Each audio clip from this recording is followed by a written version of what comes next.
Welcome, welcome back to SpeakPact. We are so thrilled that you are here with us today, and you're definitely in for a treat. We have Todd Blyleven with us, and wow, what a story!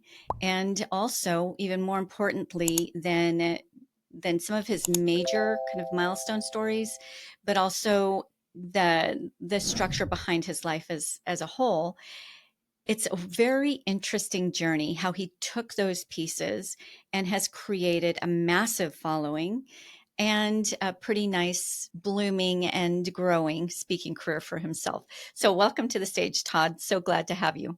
Well, thank you, Antoniette, to speak of your culture in Italian. But I'm truly honored to be here. I appreciate you coming on. It's been a long time waiting to get an opportunity to speak with you and your audience. So thank you for having me. Yes, so well, we're going to dive into some deep waters here. Let's just start with a little bit about you. We're not going to go into your full resume. That'll kind of unwrap itself as we go along. But you're a TEDx speaker. You have over 120,000 plus fans, probably even more than that, right? Between your different platforms, your email list, all the things. That's massive. We all really strive to that solid following. But what it speaks to is you've really struck a chord with people, right? They're seeing something in your story and in your journey that is transforming their lives. So I know that you're predominantly in the sports world. You work more than full time. You've got several different hats, and those will unveil as we go. But what I love about that is there are a lot of speakers saying, "Oh boy, I wish I had time to get my voice out there. I really wish I, could write that book or start really breaking into the speaking arena." Well, you've done it despite all of that. So I love that you're a TEDx speaker. You have a script written about you from one of your kind of cornerstone stories of that horrible 2017 Las Vegas mass shooting, right? And you were a hero in all of that. So where to begin? Where do we begin? Why don't we just begin with how did you take all of that and say, you know what? I think people need to hear some things that I have to say. Like, how did that first start? Where clicked to you, and you started getting your voice out there and landing stages. I grew up in a Major League Baseball household with my dad, Burt Blyleven, playing professional baseball. And when you grow up in that lifestyle, you're taught to be tough. You're taught to be resilient, adaptive. Um, you hold a lot of your emotions in. You certainly don't talk about your fears or raise your hand and say, "Hey, I'm not feeling well today. I'm a little mentally fatigued." You don't say that. You push through it. You grind through it. You get over things. And I played professional baseball as a Major League Baseball scout. I lived in that world. I grew up with that mentality. And all of a sudden, in that tragic incident, which I know we'll get into, the aftermath of what that does to you and the trauma that absolutely tears you down. And we all have that, right? You don't have to go through a mass shooting in order to be knocked down and to feel traumatized in any sense of whatever that word means to you.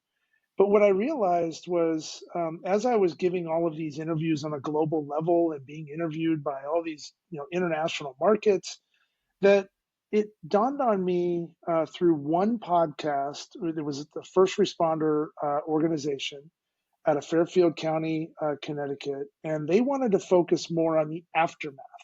Yes, we know that you went through this. Anybody can go back and watch your story on what you've been talking about. But what did that feel like when all of a sudden you were able to walk tall again for yourself, stand back up for yourself, talk about the event and actually remember it and process it and keep my trauma out in front of me? And as I started to talk more about that over the last probably year and a half to 2 years, I've the audience just is they just listen and you can hear a pin drop.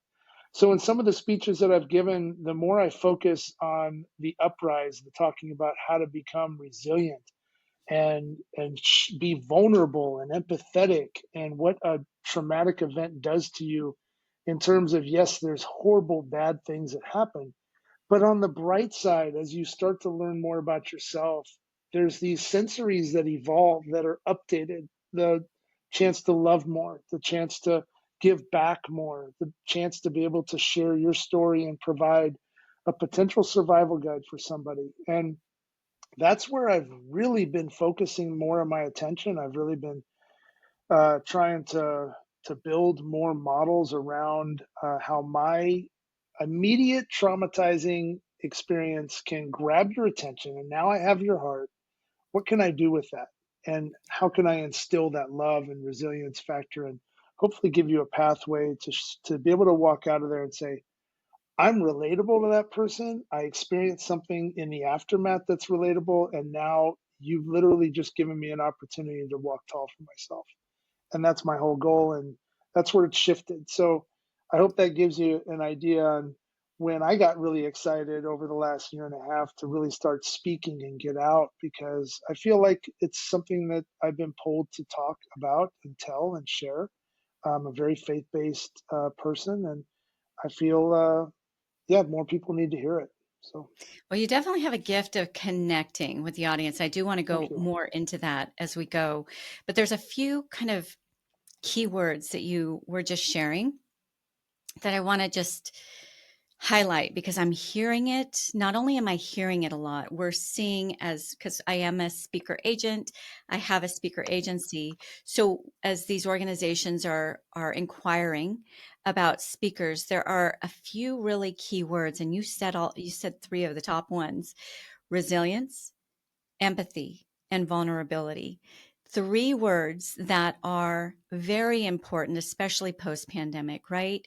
Nobody's feeling completely solid, completely like the foundation is going to be there for them all the time, right? At any moment that rug can be pulled out from underneath our feet again, right? And so because we're feeling that little bit of what can happen next, right? Nothing is as perfect as we thought it was. Everything we've built, even the more stable of us, right? That great big house with the nice pool in the backyard, our kids at the most expensive schools, whatever, all that can be pretty much taken away. I mean, your house becomes your prison. Nobody can swim or come back to your barbecues, and your kids can't go to their fancy school. And then those who are maybe in less stable situations, we're all kind of on um, on this playing field together. Folks, you're a sports guy. I'll utilize that, and it's being recognized and felt from the corporate level to organizations to just kind of the world at large. So being able to be vulnerable, especially as an athletic man, right? And kind of that macho sports space, that's disarming in a great way. That helps bring down the walls.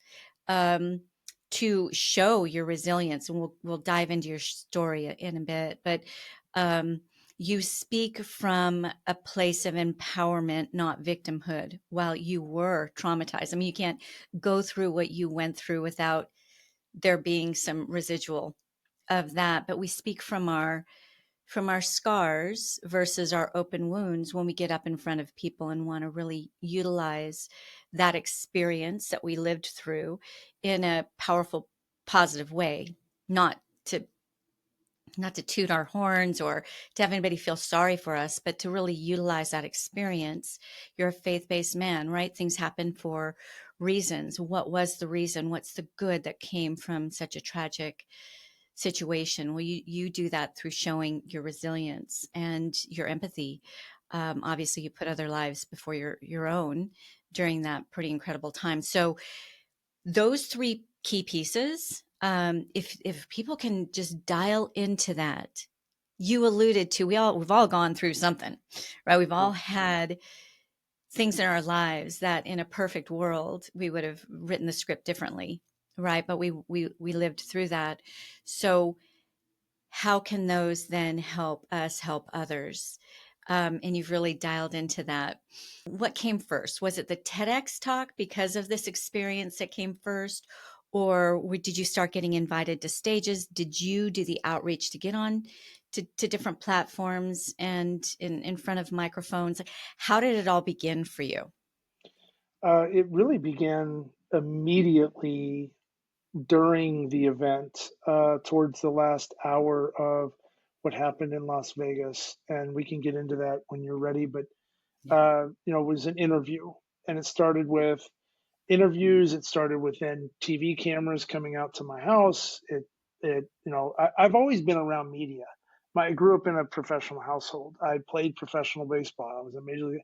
I've always been around media, so none of that really bothered me. But it was with my particular story. It really started more interviews, and then it grew into podcasts, being guests on multiple podcasts, running my own podcast, whether it was in sports, whether it was a co-hosted podcast on trying to provide strength and resilience and spread that message, to all of a sudden the TEDx stemmed off of a podcast and through a friend that that fell in love with my story, fell in love with how it impacted her, and all of a sudden the TEDx people were like, "Oh my gosh, like your story is incredible."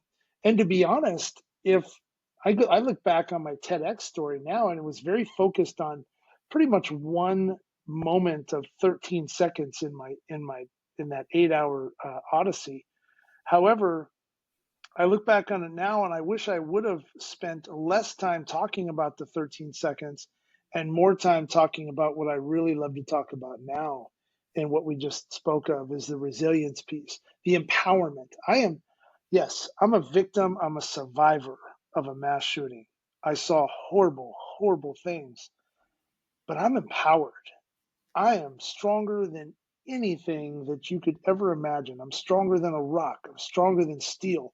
I lift myself up every single day and I tackle this world of adversity and craziness and chaos because I never know what's going to happen in my next 10 minutes, but I'm going to be prepared for that because of how strong I am on the inside, how confident I am, and how much I have control over my trauma now. I've learned through amazing techniques, and we can get into that stuff too if you like, with EMDR therapy and the aftermath, my peer support group, and just my daily routine of what I go through when I get out of the bed and I fold my sheets a certain way and I pat my pillow down a certain way and I say a prayer for myself. Okay, let's go.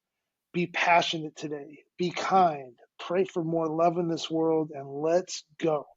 And that little piece right there is nothing different than when I used to toe up on the rubber, have bases loaded, have a batter at the plate wanting to knock those runs in, and 10,000 people screaming and yelling in the stands, and I'm ready to go. It's the same mentality. The football player putting in the mouthpiece, getting ready for the play on the line, you're ready to dive in and score the touchdown. It's that mentality you have to replicate and be consistent with every single day to tackle where we're at. So yeah, I love speaking about resilience, but that's really where it started. And then the TEDx launched the opportunity for me to get out and speak on stage, which I absolutely love and I want to do much more of. I feel I'm a passion speaker. I don't speak from a script. Yes, I've scripted somewhat of a beginning and I script an end because I want to make sure that I'm hitting those marks and setting people up for what I'm about to speak on. But when I really start speaking, I'm I'm going with the audience. I love picking out 5 or 6 different people. I go off of their emotions, and when I see too much crying, I'll back it off. If I don't see enough, I'm going to pour it on because I really want you to feel what I feel every single day. And I feel like that's the faith part of me that comes out, where I was put into a position to be able to help hundreds of people survive. But in the end, I don't think that was the story. I think that was just a story to open up Act One. And Act Mm, Two and Three and Four are what you just spoke about, is how do you empower someone with becoming vulnerable when they're not vulnerable, like me? How do you install empathy and care and love? And how do you become resilient and strong so you can battle what you're about to encounter every day and stay yes. positive, right? So, Mhm. yeah, that's where it started. Okay, so much there. Sorry. And no, Yeah, it's in a good way. yeah. And I'm just trying to decide which direction to go because there's so much I want to dive in with you. Your story is out there everywhere. If people really want to get the nitty gritty of your story, they can go to your TEDx. We'll make sure to list some of these key links and get the fullness of what you went through. I'd like for this show maybe a 3-minute version of it, because I really do want to dive into you taking that experience and the other experiences in your life as a pro athlete, as a scout, as somebody who can, help pick out the up and coming pro athletes, all of those kinds of things, how you made these things that, number one, you were passionate about, the lessons from what you're passionate about, and the lessons from experience you had no control over, and culminated that into now being a sought after voice, right? That's what I'd like to focus the most time on. We'll definitely put links to the full length of your story, but if you just want to do high level, quick 3 minutes, because we've piqued everybody's curiosity on that, I'll take the stage. I really appreciate you setting that up for me, and it gives me parameters to stay within. So I appreciate that, because I can talk a lot about that night. Sure. Um, Yeah. to summarize it, and certainly you can learn more, as you mentioned, online and just search my name. But I was in Las Vegas in October 1st, 2017, with about 18 family, friends, my wife, my brother in law, his wife, watching a country artist that we all loved. It was a 3-day country fest, 26,000 people across the street from Mandalay Bay. And while this artist, Jason Aldean, was singing on stage to one of our favorite songs, I found myself dancing with my niece, and all my family members were all encircling us. It was all younger kids to people our age that were taking their cameras out, and almost like we were just on stage. And you start to hear popping sounds, and immediately you get into this heightened sense of alert. And to fast forward, turns out there was a gunman 32 stories up across the street at Mandalay Bay that decided to open up fire using machine guns down on all of us. And we were directly in line in the first 2 waves of gunfire, where people around us were being hit. At that time, you're telling everybody to get down, and then thank God, I realized it was coming from above us to our right. So I told everybody to get up and run out. And Mm, so we started to run away from the gunfire. As you're running, every step that you take, you don't know if it's going to be your last, because bullets are flying by you. And all I wanted to do was keep my wife in front of me and protect her as much as I could, to do whatever I could to get her out of the venue. And thank God we were able to get to a certain location. My goal was to get to this booth and then run out the gates. And once we got out the gates, I had achieved my goal, gotten my wife and family to safety, and I pushed them to go keep running away from the gunfire, and I ran back in. I knew people were going to be hurt. I knew people were going to be down. The gunfire was still going on. I ran in and out multiple times and being shot at. I carried women and men over my shoulders, in my arms. I lost 5 women that night, 3 in my arms, one that I tell a story of, called my 13-second memory, where a young girl took her last breath in my arms, and I laid her down as gently as I possibly could. And you stand up and you question, like, why is this happening? Why is this happening to us, to her? And all of a sudden there's this strength, like this embrace. And so I pour water over myself, you get re-energized, and you just stay on task. All I'm going to do is I'm going to keep running in and out until either I fall or somebody tells me to stop. So that went on for about 8 hours. It ended with me getting out approximately over 200 people, after all the people have come back aftermath through Facebook and message saying thank you. I ended up tackling a man with a knife that was waving it around over at Tropicana, guarding about 250, 300 people inside of a building, because we all thought we were under attack for 8 hours. Nobody knew that it was a single gunman. We thought the whole Vegas Strip was exploding and all these different things. Police were scattered everywhere. And finally, 2 SWAT officers came up to me and 3 other individuals, a fire captain from San Francisco, an off duty EMT from Vegas, and a Marine. and said, "Sir, you can stand down." And at that point, I dropped to my knees. The silence just overcame me. But at that point, so many people came up and they were putting their hands on me and helped me stand back up. And it was just one resilience piece after another, one inspiring story after another, one heroic moment after another that I kept witnessing. And when I got home, I didn't know what to do. And so a gentleman called me that had 3 tours of combat experience. A friend of my dad said, "This is what you're going to do. Here's your 72 hours lifeline. This, you're going to have headaches. Your speech is going to be impaired. I want you to call me." And I did. And that was my first real touch of being vulnerable and completely broken.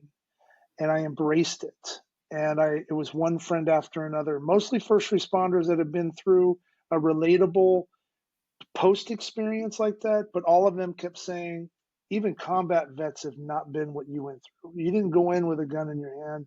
You didn't go in to defend someone. You went in literally exposing your body to save someone else. And the hero term has been dropped a lot on me, but I'm not a hero. I'm just somebody that was in the right place at the right time. And I think God really wanted me he used me as his vessel to go in and help where I could. And that's all I was trying to do, was just help people. And that's the story of Las Vegas. But the aftermath is really the story, Yeah. on how I stood back up.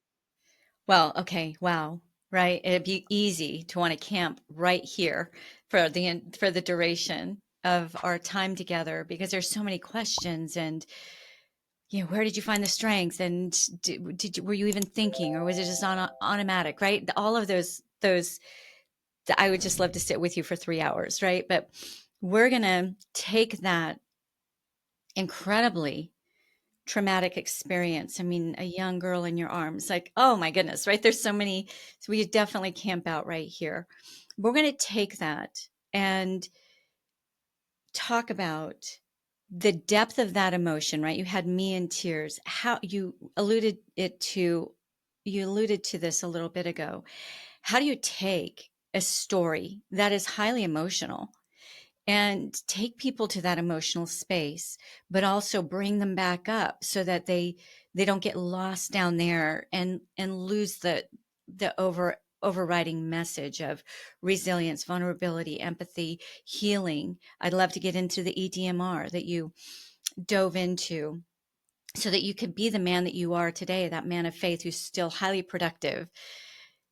We'll get into some of the projects that you're working on, big, right? And you're a family man and all the other things, right? You didn't allow that to freeze you in time.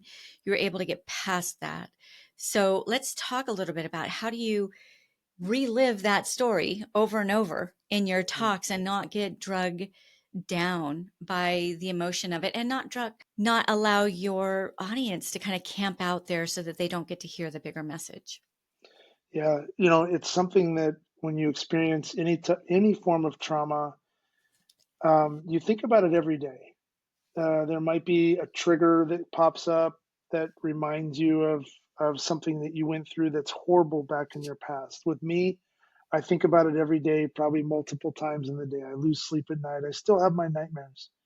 I'm never going to get rid of that. I'm never ever going to get over that. So I've trained myself through EMDR therapy, which allows you to basically process each minute of time that I went through in that traumatic event and cry about it, which is really big for me because I'm not a crier. But in that moment in space when I was able to find a experienced therapist that I could really latch onto, and I knew that by telling her everything that had happened to me, from the goriest details to the screams to everything else that was so bad and horrible, to the inspiring moments as well, she was going to be able to take it. It wasn't going to scar her because she had heard some of these types of things before. So that was really big for me, was finding a relatable therapist first. Going through EMDR therapy was amazing to me because it allowed me to process each one of those minutes, put it into a black box behind me on a shelf, categorize everything so I could remember what I had done and what had happened to me, and how a trigger in walking into a crowded environment could impact me. And so it was learning like what your new spidey senses were like, right? Trying to figure out how I would be and if I walked into a restaurant and I sat with my back to the door, which I never really do anymore. So now I always sit with my back up against the wall so I can see everything. Why am I like so vigilant in checking out exit points? Why am I so vigilant in body scanning people when we're in a crowded situation? Why am I so vigilant in making sure that security is where it should be? All these little checkpoints you learn from. And I think that's the storyline. So when I'm telling the story and I've got you where I really want you as a speaker because I want you to feel what I felt. That's my job now. I don't want you to see what I saw. I want you to feel what I felt. I Mm. don't want you to have those nightmares that I have. I don't even, I don't, my wife doesn't even know everything that I've gone through because she luckily was able to, someone let her into their condo, 26 people, they barricaded the place. She was safe. Thank God for, I mean, four individuals that were complete angels that let all those people in. But she doesn't even know, but she knows my heartbeat. And when I take you through that journey, it now then becomes an uplift. And I started with my conversation with Lee, the combat vet. It goes on to my friend Chad, that's a firefighter out in Rockland, California, that talks about EMDR therapy. All of a sudden, I realized I need this peer support group that's relatable to me because I can't talk to my dad. I can't talk to my mom. I can't talk to my wife. I can't talk to my sports buddies. Everybody is so supportive, but they don't share a relatable experience of knowing what that silence feels like. And in any type of trauma that we all go through, there's this moment of silence, a moment of pause, a moment where we question what the heck what happened right there? How do I now get through this? What am I going to do? Oh my gosh, I lost somebody, or this happened to me. This is horrible. What do I do? So it's that moment of silence that we've all experienced. And I talk about how I was able to get through that silence and recognize when that silence is starting to creep back up on me and how I relax myself, how I separate. And so it instantly transitions now into an education play, right?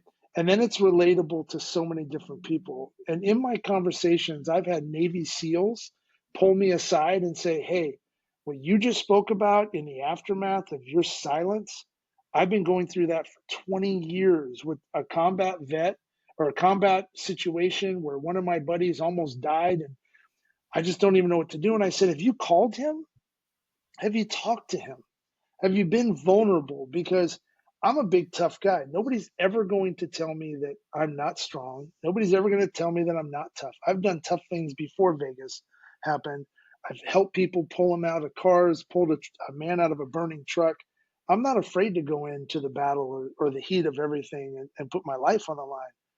But in that moment, now I'm learning that vulnerability is tougher than everything that I've ever done on the physical side. Being vulnerable and sharing your emotions and sharing your feelings, that's where real communication starts. And it fosters all the way into the business sense, into the sports side, from the coach being vulnerable, allowing those athletes to talk to the coach about their interpersonal feelings, allowing the regular worker to talk to their CEO because he's approachable, he's vulnerable, he's empathetic.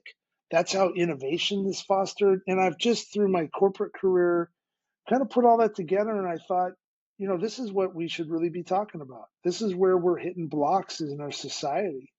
And what's it all revolve around? Love. Mm. And I think that's the biggest piece in my heart that had come out really through that entire event. Losing those women in my arms, hearing the stories, it impacts me every day, but it drives me. It makes me who I am. It allows me to be a better dad. It allows me to be a better person in society. I am so happy with the person that I am and how I feel I can give back to this world. And that's empowerment, right? So, Yes. Okay. We didn't plan this, Todd. Obviously, we could have never planned this conversation that you and I are having 2 days after an active shooter event, right? An Yeah, assassination attempt yeah. on former President Trump. Um, what was pretty striking to me, and I'm sure as you saw that, it had to have triggered you, like it had to have brought some major things up for you.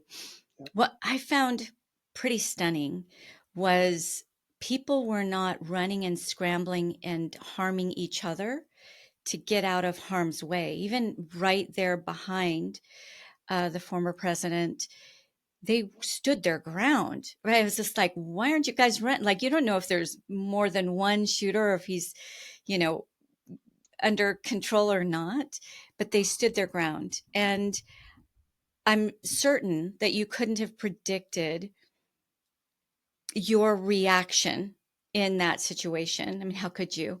But the fact that you put your own self, as once your family was safe, you volunteered, right, to put your own self back in harm's way, and who knows how many lives get to see the rest of their days because of that. And you do it very humbly, which is pretty fascinating and inspiring, very Mm. beautiful. But that whole scenario, you've chosen to utilize that story to transform, to impact, to propel your audiences, not to gain a hero status or scar the audience with the gory details, right? And not even scar your wife with some of those details that should really just be between you and your therapist. Um, as hard as that was, you just said these words, and I'm probably not going to quote you verbatim, but that becoming a vulnerable man in this path to resilience was one of the hardest things you've ever done. Like after hearing this story, for you to say that was one of the hardest things that you've ever done is pretty telling at the strength of vulnerability to be able to make, first of all, heal yourself, and then second of all, make something beautiful out of something that was so horrible.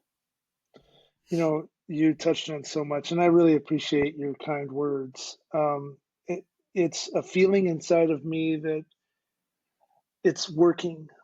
Talking about our emotions, our vulnerability, it's working. If I'm impacting you, I'm impacting others. And all we're trying to do is help each other. And unfortunately, a couple days ago, we had that assassination attempt on our president or our former president. And And lost a human life out and of it that. wasn't Well, just two human lives. and it's so sad. And it wasn't just an attempt on an individual, it was an attempt on destroying society. It was an attempt to bring down people. And in a moment when you're caught in that fire, you're really taught to drop, identify where you're at, identify your exit points, find safety, find security, and then run. You shouldn't just turn around and run. That's the worst thing you want to do because you don't know where you're going. But in that moment, and I wrote an article on this and posted it up on LinkedIn yesterday. The former President Trump has something now truly unique, and so does everybody else there. And my hat goes off to all of the Secret Service men and women that put their lives and shielded him immediately, and everything else that took place, and all the bravery in that 8 seconds of time that happened. But now you're going to have an individual that is coming out of a situation thanking God, number one, that that bullet missed him for the most part. It hit his ear, but thanking God that he's alive. He's going to be more appreciative towards life. He's going to have more love in his heart. He's going to have more empathy. He's going to have more strength, more resilience. It's not something that most people walk away from thinking, oh, I'm more cocky now, I'm this and that. There's a new touch, a new sensory update on him that he got in that instant moment and that he's going to be walking with. And everybody that has witnessed that now, we all feel the compassion. regardless of how we felt about him as an individual or the other or our president or whatever, all this stuff is going on. It's a feeling that I wish could be replicated amongst all politicians, amongst all leaders, where you could truly not be in that situation. I don't want anybody to be shot at, but the feeling of aftermath where you are completely broken. It's a complete reset to learn how to live and love. And all of a sudden, and it's no joke, but the butterflies are so peaceful. The surrounding skies. I see butterflies now and I think they're amazing.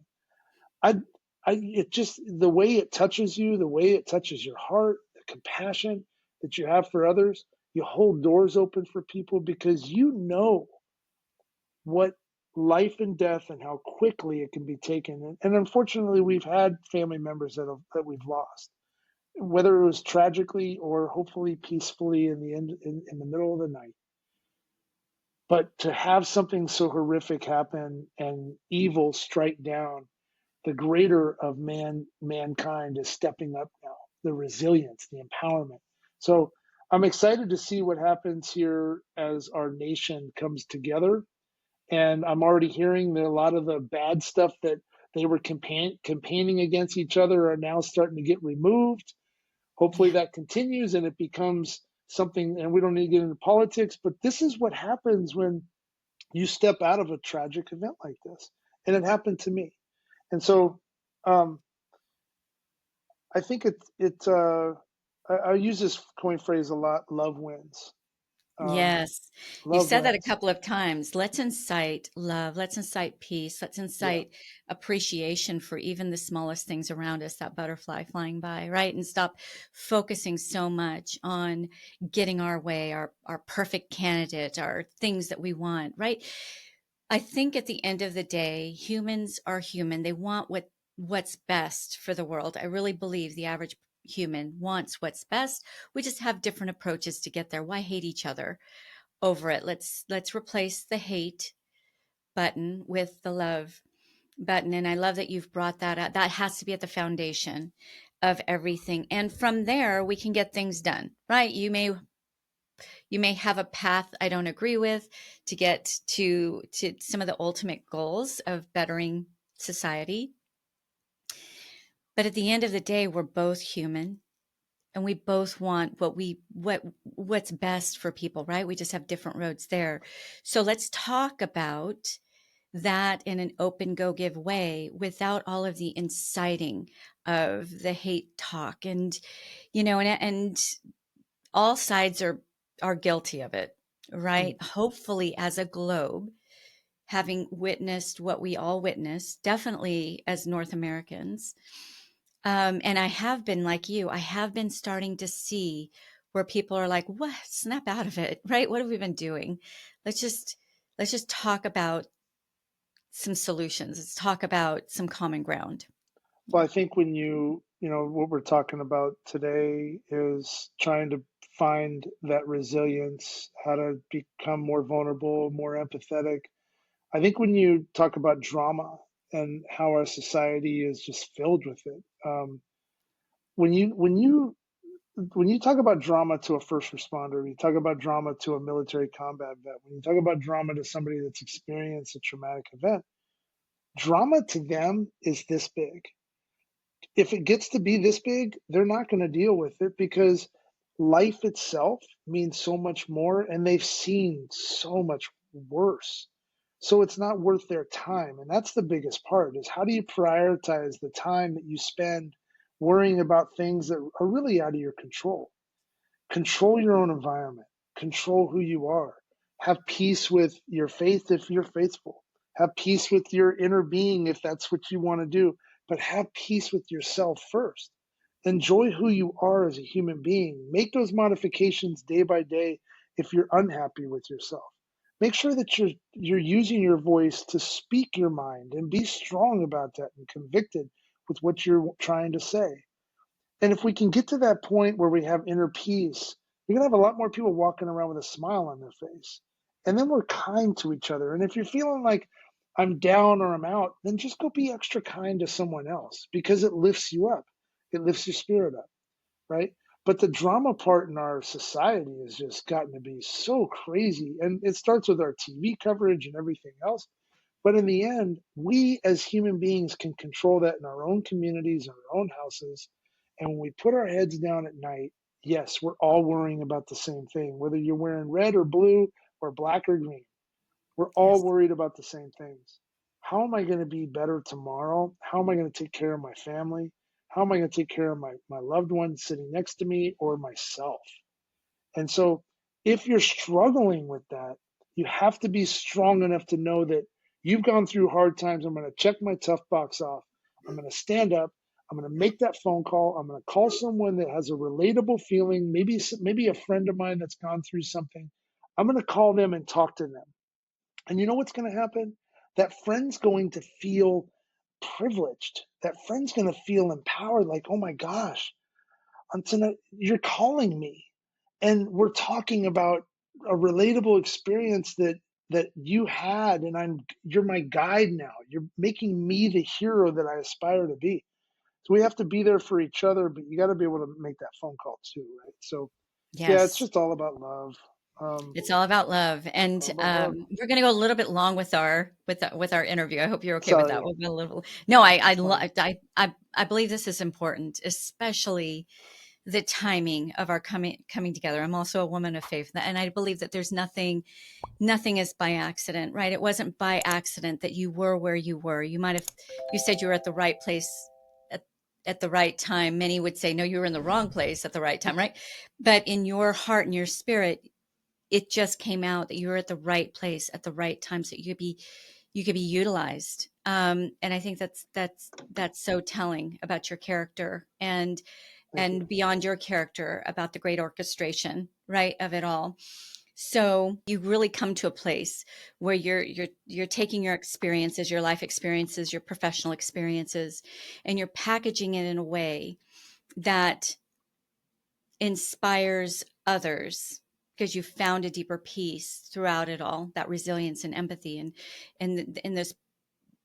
those empowerment pieces that are so important. You are naturally going to attract a pretty massive audience because people can read you. They can read, is this fake? Is this put on? Is this scripted? Or is this real? And if it's real, something inside of humanity, something inside of us wants it. We want that resilience piece. We want that solid footing. And while you talk about getting EDMR and getting yourself the therapy that you needed to get through that, and you talk very open, and there's absolutely no shame in that, right? Smart move. But you're doing it for you, your family, but you're actually doing it for all those who get to be impacted by you. Because Right. again, you're talking from your scars, not from your open wounds, even in your weaker moments, that vulnerability comes through, but not pity me.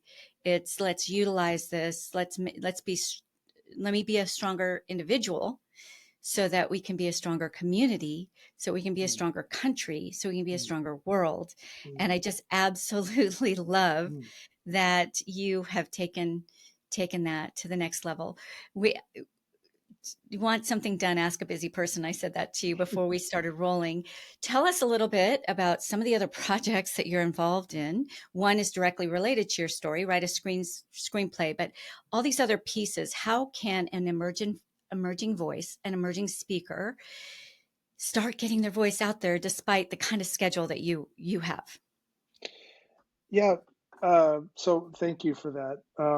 I love listening to you talk as well. Just so articulated in the way you share your emotions. You can definitely tell you've gone through some things yourself and how that processes and how it comes out. It's awesome. I I started a book. I was asked to start writing, my story, and I'm about three-quarters of the way through that, and it's a life story talking about my sports adventures to bits and pieces in my life leading up to the Las Vegas event and then the aftermath, where I'm at right now. So I'm excited to get that out as quickly as possible, but certainly I want to make sure it's right. Um, I've there's a movie script being written on my story, which is really weird to like. If this is a 4-year project that's been going back and forth with people in Hollywood and just different people that have come into my life over this. So it's odd to like get excited about watching a movie about yourself, but it really does have a lot of really cool stuff in it. I grew up in a major league player's house. I grew up on a major league baseball field. I've been involved with 3 World Series championships. One with me as a scout, two with my dad. I was a bat boy. There's all kinds of cool stuff. But there's also been a lot to me on that I'm very open about with my relationship with my wife and how the struggles that we've had just on as a married couple and the fighting and things. We were literally almost getting divorced going to Las Vegas. We were on that plane fighting in text message going back and forth. And leading up to the first shot, we spent 2.5 days of rebuilding and fell in love again. And that's what Vegas to us was always about. We had so much going on in our lives that we never had the communication skills. I was never empathetic. I was never open. I was never vulnerable enough to even listen.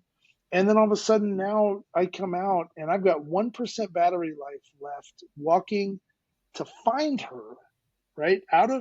We all got out of Tropicana and now I'm walking around the casino and I'm trying to find her and this is like a movie and I'm walking down this dark road and I've got elevated positions and obviously I was just in a mass shooting and I've got stuff all over my clothes from carrying so many people out and I'm walking up and I see the location and it's the Desert Rose Resort and I go in through the door and she's coming in through the back door by the pool and we embrace right there and we kiss and it was Wow. unbelievable.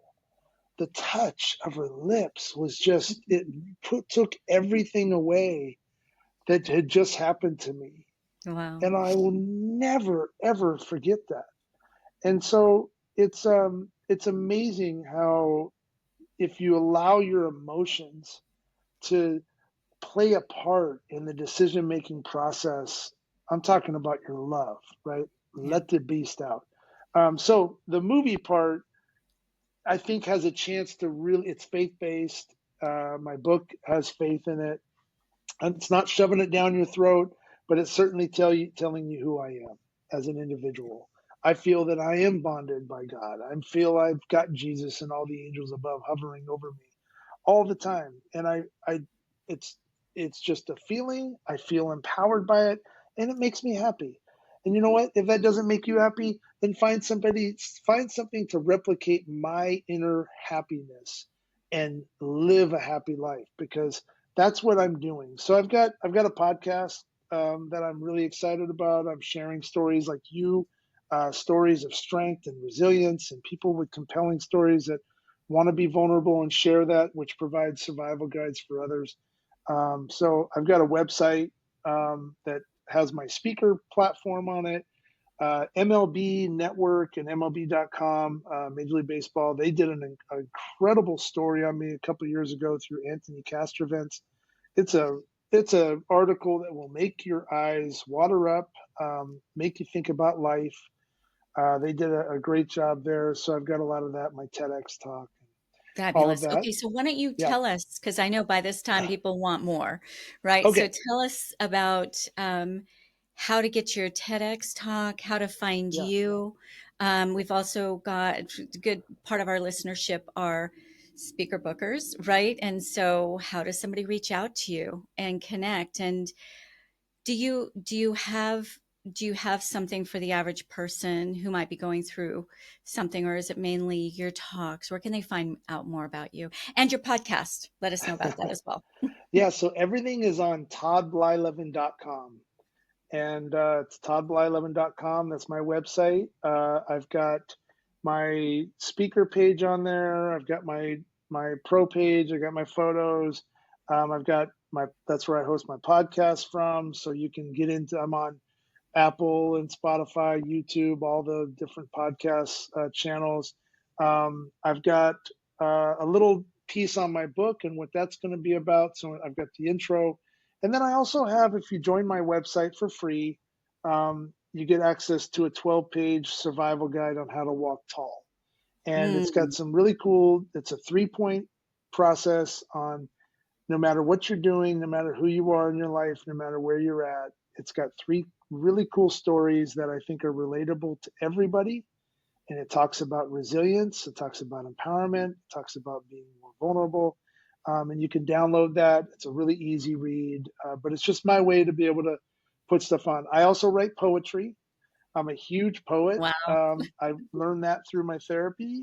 I've written a country song that is about to get recorded called Because He Just Had To. And I've written a rap song, believe it or not, on it's called A Warrior's Creed. And it's all about that inner strength that we have. So it's saying in like an Eminem style, modern rap. And I've got a gentleman that young kid that writes melodies, and he's right in the background side to this, and it's super cool. So I'm just embracing it. Yeah. Yeah, just I'd really love to get out and talk more, and that's my whole goal. But So many moving facets to forward, what you're doing and what you're about. thank And you, yeah, following that journey, I can't imagine there's not one person who's not going to get real value out of just linking in. So everyone, thank you. Todd Blyleven, and that's B like boy, Lyleven. So Bly, BLYLEVEN.com. Todd Blyleven. Definitely look him up. What's the name of your podcast? I'm going in. I am going in. I'm I'm going or in. I'm I'm. going in. Okay. I I'm going apostrophe in. am. Check him out. Link up. You will be Hmm, transformed. And this is only the tip of the iceberg. You've got so much more thank you. coming, Todd. And it's just been an honor and a privilege to be able to have you speak in to our community, right? There are powerful voices out there that are the best kept secrets. Thank goodness you're no longer a secret. Let's say tragedy, this massive tragedy aside, there's so much about your voice that is powerful and will empower other people. So this might have been your catalyst to really get it out there on the next level. But let's not keep silent. There's too much good to do. There's too much love to spread. So now more than ever, right, our voices are really needed out there. So I thank agree. you for getting yours out there and for giving all of yourself and beyond. This was such a great pleasure, and I really appreciate everything you're doing. You're an amazing interviewer. You just draw it out. Yeah, thank you so much for having me on. It was We really might my have to have honor. a part two, Todd, because there's so much Let's more I wanted go. to dive into. All right, this has been fabulous. I will let you get back to your very busy life. We'll be watching for that movie to come out for sure. And for now, we'll say to the oh wait, one quick thing. Yeah, The signature question. How did I almost forget that? Yeah, I have so wrapped up that's in good. our conversation and your story. So, Yeah. of course, this is SpeakPact, as you know. And what I would love my very high hand curated, hand chosen guests, because I know you have value that this audience needs. It will transform them and take them to their next milestone. So, what is one thing in this pact to impact that we have going together and between us and the audience? What's one thing they can begin to implement, some simple tactical thing they can begin to implement to begin connecting with broader audiences? I think it's something that we've been discussing this whole time. I think you use my story, for example. I started out giving the details of where I went, where my boots took me that night. Everybody wanted to hear the details of my story for those 8 hours. But what I really realized in through my journey over the last several years was the 8 hours of craziness of what I went through set up act one.